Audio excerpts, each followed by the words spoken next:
Bienvenidos a Voces de la Historia. Este es un programa donde podrás escuchar las mejores historias.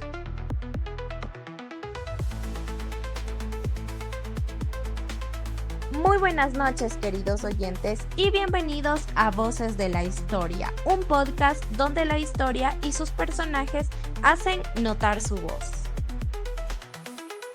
Así es, mi querida madre. Acompáñenos a descubrir las voces detrás de una masacre que la historia quiso callar. Joaquín Gallegos Lara inmortalizó en su novela Las cruces sobre el agua.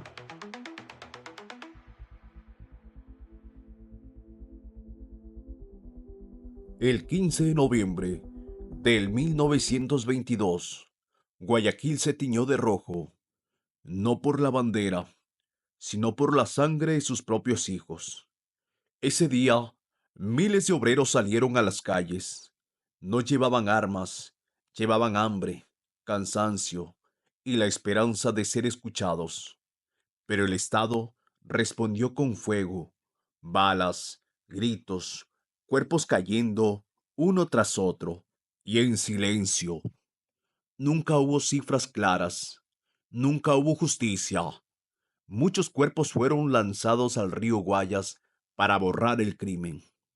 Pero el pueblo no olvidó, colocó cruces flotando sobre el agua, y nació un símbolo, y nació una herida. Hoy, más de 100 años después, sus voces vuelven desde la memoria, desde el río, desde el dolor que no se ahogó. Esto es Cruces sobre el agua, la historia de una masacre que quisieron esconder, pero que sigue flotando. Bueno, el día de hoy tenemos a Domingo Baldión, padre de Alfredo. Cuéntenos, Domingo, ¿cómo recuerda usted a Alfredo? Buenas noches. Les puedo decir que mi hijo desde muy pequeño fue humilde, creció en el barrio El Astillero, era trabajador, sencillo, no le gustaban las injusticias sociales por la cual luchó junto a su amigo incondicional, quien compartía mucha ideología. Su amistad fue muy fuerte, que compartían intereses de justicia social y lucha de los derechos. Para Alfonso, ¿cómo recuerdas a Alfredo? Hola, ¿qué tal? Gracias por la invitación a su podcast. Para mí es un gusto estar aquí. Y bueno, esto me trae muchos recuerdos. La verdad no sé por dónde empezar. Pero bueno, todo comienza en las aulas de la universidad y en las calles del astillero.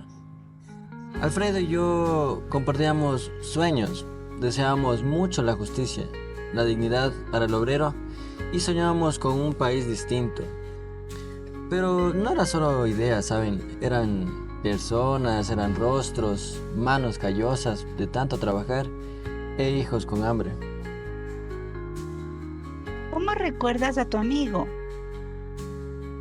Bueno, Alfredo, él era fuego y soñaba bastante y quemaba con sus palabras. Yo en muchas ocasiones intenté detenerlo. Siempre le decía que piense bien las cosas antes de tomar una decisión. Pero sus deseos eran mucho más fuertes y de esa manera eligió su destino. Él amaba mucho la vida, pero nunca aceptó vivir en un mundo donde otros podían comer a causa de personas de gran poder. Alfonso, puedo notar el cariño tan grande que se tenían entre ustedes dos, ese cariño de amigos, y sé que nuestros queridos oyentes que nos escuchan el día de hoy también se pueden dar cuenta. Bueno, continuemos. Tenemos también aquí a Doña Manuela. Doña Manuela, muchísimo gusto, sea usted bienvenida. ¿Y qué tiene el día de hoy para contarnos? Buenas noches, mis estimadas. Alfredo siempre fue un niño muy curioso, muy activo. Él y mi hijo fueron amigos, a pesar de que éramos personas humildes. Él siempre fue tan bondadoso con todos. Lo recuerdo con mucho cariño y como madre puedo decir que fue un segundo hijo para mí. Él era un buen muchacho. Momentos que llevan en sus corazones, sin duda. Por último, Leonor, una mujer sencilla, esposa de Alfredo. Mi deber como esposa siempre fue amarlo hasta la muerte, pero jamás imaginé que la muerte lo reclamaría antes de tiempo. No pensé que lo perdería para siempre. Sin duda, se puede notar que fue un joven muy querido por todos los que le rodeaban, con todas las palabras y la manera en que se expresan de Alfredo, se puede notar a simple vista. Bueno, a continuación escucharemos cómo fue su vida antes de aquella masacre. Quisiéramos escucharles un poquito más, que nos cuenten con más detalles para poder entender, para adentrarnos más en su historia, queridos. Mi vida antes de la masacre era muy dura. Yo me dedicaba a vender cigarrillos en la calle, luchaba contra la desigualdad a diario. Pero cuando conocí a Alfredo yo vi esperanzas, pero la injusticia nos golpeó duramente. Alfredo no pudo quedarse con los brazos cruzados viendo la explotación que tenían los obreros. Por eso ese día Alfredo no volvió. No puedo creer que uno de esos cuerpos sea Alfredo, mi Alfredo, el que salía con los ojos encendidos cuando hablaba de justicia, de dignidad, de pan para todos. Me juró que solo iría a acompañar la marcha, que no habría violencia, que esta vez el pueblo haría temblar a los de arriba con solo su paso, su voz, su presencia y ahora míralos, los callaron con plomo, con miedo, con odio. Y dicen que no fue culpa de nadie, que los soldados solo obedecían órdenes, pero yo no escuché a nadie pedir perdón. Nadie bajó la mirada, solo nosotros, los que lloramos, los que ahora esperamos. Alfredo, te juro por esta cruz en mi pecho y por las que flotan allá, que no te olvidaré, que algún día alguien va a contar la verdad. Yo siempre fui una mujer de campo. Trabajaba bajo el sol todos los días para poder salir adelante con mi hijo. Muchas mamitas me darán la razón, porque uno siempre quiere ver a su hijo mejor. A pesar de tanta desigualdad y de las injusticias, nunca perdimos la esperanza de que las cosas podrían mejorar.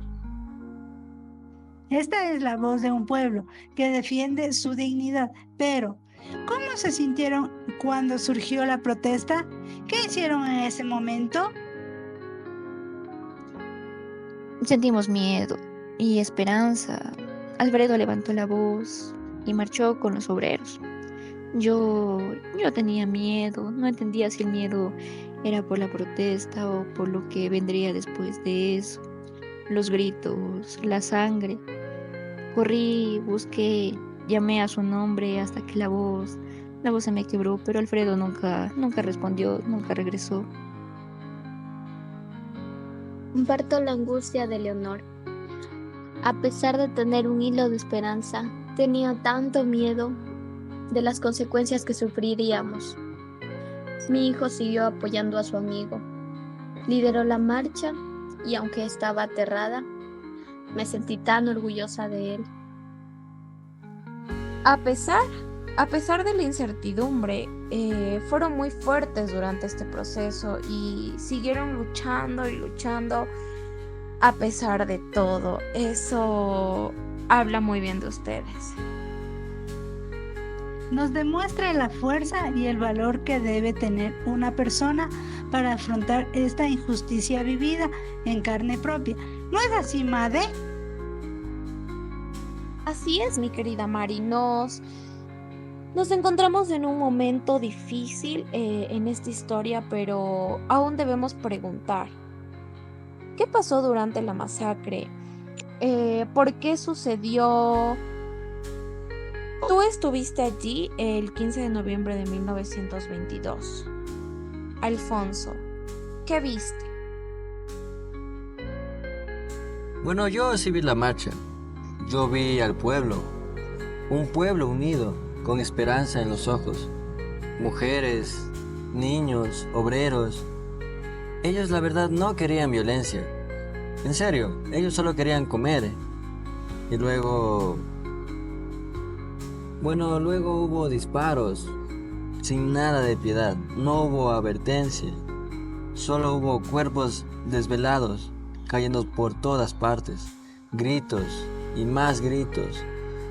Y al final, un gran silencio. Yo lo vi a Alfredo correr donde estaban los heridos. Yo lo vi caer. Como que si las balas buscaran a las personas con más valía. Nunca imaginé sentarme así contigo. Así, Alfonso. Cuando eras muchacho, eras como de la familia. Pero después de aquel 15 de noviembre, nada volvió a ser igual. Lo sé, don Valdeón. Yo tampoco soy el mismo. Su hijo me cambió la vida. No por lo que hizo, sino por cómo lo vivía. Su convicción era más fuerte que mi simple poesía. Alfredo siempre decía que tú tenías una alma limpia, pero que aún no habías visto todo. Él confiaba en que tú entenderías algún día. Bueno, yo lo entendí cuando lo vi, cuando vi los cuerpos, cuando sentí ese silencio, ya que no era solo tristeza, era rabia, era verdad. Ver esas cruces flotando sobre el agua, era como si el río llorara por todos nosotros. Él murió con lo suyo. Yo no pude abrazarlo por última vez, pero tú seguiste. ¿Por qué? Lo que pasa es que su muerte no podía ser solo un luto. Yo seguí escribiendo, no para consolarme, sino para que otros no lo olviden, para que el nombre de Alfredo no sea solo una cruz en el río, sino una luz en nuestra memoria. Te pareces más a él de lo que crees, no por las palabras, sino por el fuego que cargan. Gracias, Alfonso, por seguir hablando cuando los demás callaron. No se preocupe, don Valdeón. Gracias a usted por haber criado a alguien tan valiente. Alfredo no solo fue mi amigo, él fue también mi maestro. Alfonso, vuelve a ese 15 de noviembre. Tú estás en la calle rodeado de tus compañeros, pero cuéntame un poquito más, o sea, queremos conocer más adentro. ¿Qué viste? ¿Qué escuchaste? ¿Qué sentiste cuando comenzaron los disparos? Alfonso, llévanos contigo a ese momento, por favor. Bueno, para mí es muy difícil explicar esto, pero yo ese día, yo vi el infierno, pero en Guayaquil. Ese día era como cualquiera, era temprano, el sol apenas salía. Caminábamos por la 9 de octubre, todos juntos, hombro con hombro. Gente buena, trabajadora, algunos con manos llenas de esperanza y otros de hambre. De pronto, el sonido fue como un trueno seco, violento, así, tac, tac, tac, tac, tac. Los soldados empezaron a disparar sin aviso. Yo vi caer a Esteban, mi compadre, de un balazo en el pecho. Vi a una señora que vendía pan. A ella le volaron la cabeza. La gente gritaba, corría. Yo me tiré al suelo. Yo vi cómo las balas levantaban el polvo cerca de mí. Había sangre por todas partes, gritos que me siguen hasta el día de hoy. En el momento que todo acabó, el silencio fue peor. Los camiones vinieron después, pero no para ayudarnos, sino para llevarse todos los cuerpos. Y los tiraban al río, como si fueran basura, imagínense en eso. Yo cargué sacos toda mi vida, pero ese día sentí que cargaba el peso de un país que nos dio la espalda. Alfonso, qué triste lo que tú me cuentas. Y no solo es tristeza, sino también desespero, angustia.